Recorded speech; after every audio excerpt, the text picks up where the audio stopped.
RTC యాజమాన్యం మరియు ఈ రాష్ట్ర ప్రభుత్వం విద్యార్థులకు గాని సామాన్య ప్రజలకు గాని వాళ్ళు డైలీ చేసుకునే ఉద్యోగులకు గాని ధరలు బస్ పాసుల ధరలు పెంచడం బీఆర్ఎస్ పార్టీ నుంచి మేము తీవ్రంగా ఖండించడం జరుగుతుంది.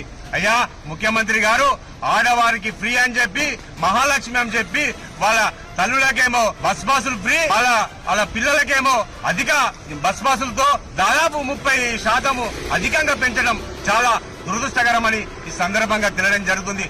సామాన్య ప్రజలు దాదాపు 1300 రూపాయలు ఉంటే ఇప్పుడు 1600 రూపాయలు బస్ ఛార్జీలు పెంచడం చాలా దురదృష్టమని ఈ సందర్భంగా తెలియడం జరుగుతుంది. మీరు కల్లిబొల్లి మాటలు చెప్పి అధికారంలోకి వచ్చిన కాంగ్రెస్ ప్రభుత్వం ముఖ్యమంత్రి గారు వెంటనే దీన్ని తగ్గించాలని మేము బీఆర్ఎస్ పార్టీ పక్షాన డిమాండ్ చేస్తున్నాం.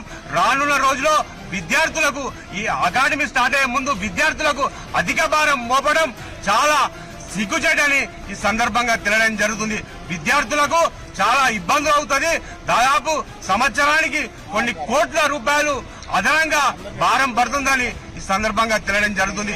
ఆర్టీసీ అధికారులతో పురాలోచన చేసి అధికారులు గాని రాష్ట్ర ముఖ్యమంత్రి గాని వెంటనే తొందరగా మన పెంచిన బస్ పాసుల ధరలను తగ్గించాలని మేము బీఆర్ఎస్ పార్టీ పక్షాన డిమాండ్ చేయడం జరుగుతుంది.